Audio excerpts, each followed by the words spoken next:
О Геката. Трехликая, лунная, змееглазая, купающаяся в волчьем вое, устрашающая и манящая повелительница дорог и кладбищ, небесная защитница и губительница. Уже столько столетий образ Гекаты волнует, пугает и манит. Это, между прочим, большая редкость. Божество, чье имя по-прежнему известно в массах, по-прежнему звучит громко, несмотря на то, что долгие века миновали с тех пор, когда алтарь Гекаты стоял практически в каждом доме. Вот я еду в трамвае, а напротив сидит барышня в нежном возрасте влечения к протесту. Ее детское лицо покрыто толстым слоем белого тональника, глаза подведены жирным черным карандашом, да еще и линзы специфические, имитирующие продолговатый кошачий зрачок. Барышня, как водится, в черном, рваные многослойные кружева, грубые кожаные браслеты. Пожилые леди отводят от нее глаз, крестятся или шипят что-то осуждающее вслед. А на шее у девчонки подвеска в виде 3 соединенных лун. Полная луна в центре, 2 месяца по бокам. Я не выдерживаю и спрашиваю, мол, деточка, а что это у тебя за ожерелье? Она с вызовом смотрит мне в глаза и говорит, это знак Гекаты. Вот я захожу в лавочку с эзотерическими товарами пополнить мой запас свечек. И первое, что бросается в глаза — древняя печать Гекаты, та самая, из халдейских оракулов. Выжжена на дубовой доске, стоит на самом видном месте. «Часто берут такое?» — спрашиваю продавца. И слышу ответ. «Продаем, мол, по 5 в неделю минимум». Хорошо знакомы с силой Гекаты в Москве. Да что там Москва? Вот я приезжаю в глухую деревню. И происходит это все в самом начале нулевых, когда мир еще не испорчен глобализацией, а в глубинке еще не все знают, что такое интернет. Я разговариваю с пожилой женщиной. Ей под 100 лет, и она выглядит так, словно может рассыпаться в прах от одного прикосновения. У нее беловатые, словно застиранные глаза и длинные, точно у профессиональной пианистки пальцы, которыми она ловко перебирает землю на могильном холмике, высаживает какие-то цветочки. Ее зовут Баба Вера, и она ухаживает за местным полузаброшенным погостом. В деревне ее считают странной.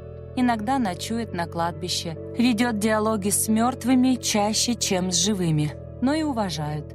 Баба Вера руками лечит. О ней во всей области известно. Я расспрашиваю ее о том, как она колдует, как началось все это.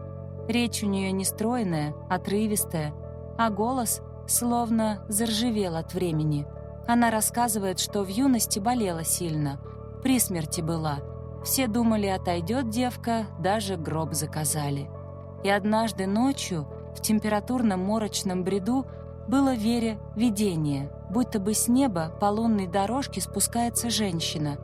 Да непростая, вместо лица у нее омут, тянущая, зовущая черная пустота. Женщина села на краешек Вериной кровати, а та остолбенела от ужаса и торжественности момента. Подумала я, что это ангел смерти пришел. Правда, смертью не пахло от нее, небушком пахло. Не могу объяснить, как это. Но и от людей такое чувствую часто. От кого-то небушком густо пахнет, это значит хороший человек, а от кого-то могилой несет. Это значит, что помрет скоро. Женщина положила ладонь на лоб Веры. И тогда случилось волшебство. Девушка вдруг увидела себя сквозь время.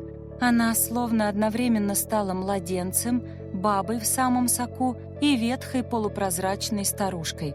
Это длилось всего несколько мгновений, вместивших в себя весь мир.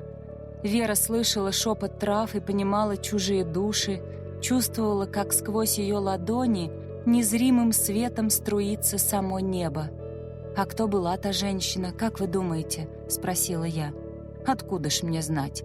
Она была неплохая и нехорошая, очень страшная, но пришла меня спасти. Она могла исцелять.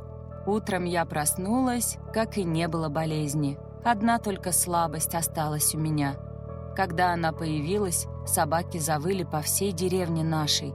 Вокруг нее было много смерти, как будто бы души чужие столпились, но сама она смерть не несла.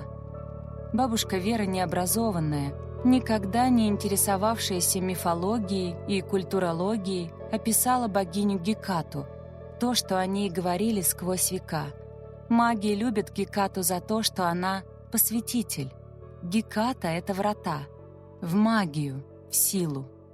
Геката — целительница, травница, строгий стражник Междумирья. Геката может дать магическую власть и научить слышать голоса мертвых,